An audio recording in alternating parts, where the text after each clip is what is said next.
àwọn bandit tún ṣe àkọlù tó ní agbára ẹ̀yìn èèyàn nípínlẹ̀ Sokoto lánàá òde yìí. Àná tó jẹ́ 20 oṣù kẹrin ọdún 2026. Ẹ wò àwọn atiláwí àwọn afẹ̀míṣòfò wọ́n tún ya bo agbègbè kan tí wọ́n ń pè ní Gorahu ní Goroyo local government area nípínlẹ̀ Sokoto. Wọ́n fi ẹ̀mí àwọn èèyàn ṣòfò dànù. Wọ́n pa àwọn èèyàn nípa àfọnáfọ́nsú. Ẹ̀yin èèyàn dẹ́kun dábọ̀ ẹ súnmọ́ bí o. Ṣe rá àwọn bandit tí wọ́n kàn lu agbègbè yẹn. Wọ́n ní wọ́n ju 40 lọ.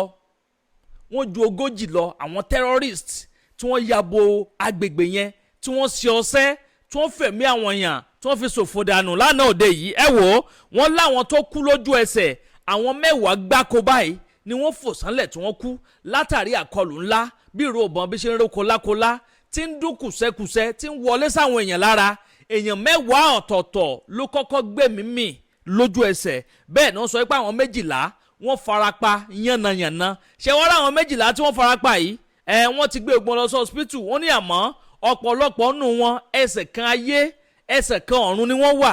Kódà títí di àkókò yìí wọ́n tí mọ̀ bóyá wọn ò yé. Ẹ wò ẹ̀yin èèyàn session nísàlẹ̀ fídíò yìí ẹ rí link ń bẹ, Telegram link wa àti WhatsApp link wa. Ẹ wá wo àwọn òkú bóṣù lọ́rẹ́ rẹ̀. Ẹ wá wo àwọn èèyàn nínú àgbàrá ẹ̀jẹ̀. Ẹ wá wo àwọn tí ń joró.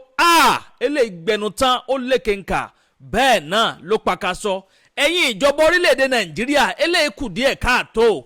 Ẹ bá wá nǹkan ṣe sọ̀rọ̀ tí ń bẹ ńlẹ̀ yìí. Bó ṣe ń pa àwọn èèyàn lónìí pa àwọn èèyàn lọ́la ó tó gẹ́ ọmọ lẹ́fì.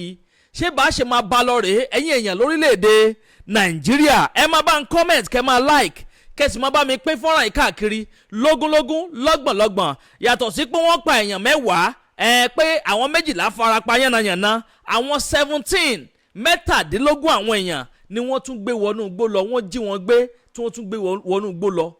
Ká tó ṣẹ́jú pẹ́ nísìn wọ́n tún bẹ̀rẹ̀ sí ní bẹ̀rẹ̀ ransom. Ẹ̀yin èèyàn eléyìí gbẹnu tán. Àná òde yìí là ń sọ pé wọ́n fẹ̀mí àwọn ọmọ ológun kan ṣòfò dànù.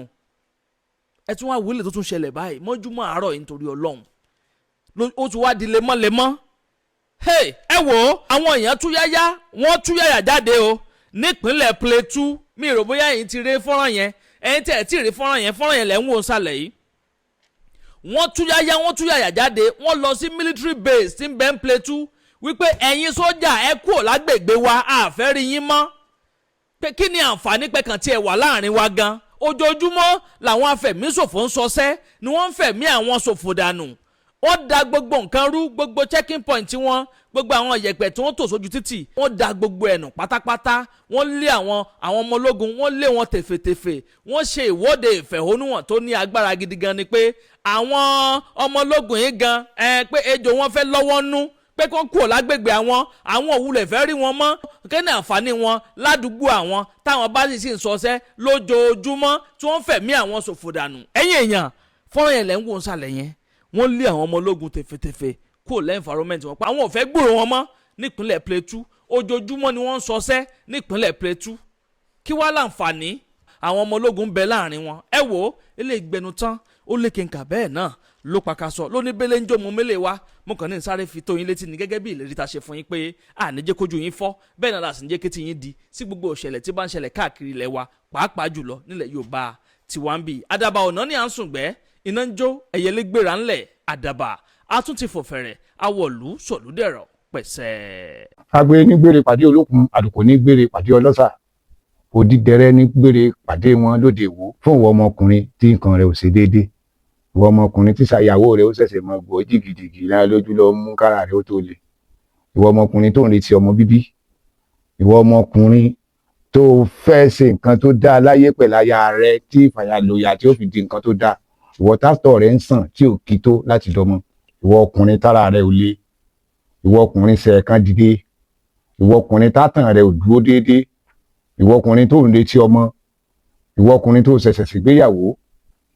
Ọgbọ́ capable herbal energy capsule ló nílò fún gbogbo àìṣedéédé ara rẹ kó o lè jẹ́rìí sọmọ bíbí àti nǹkan tó dáa láti ṣe.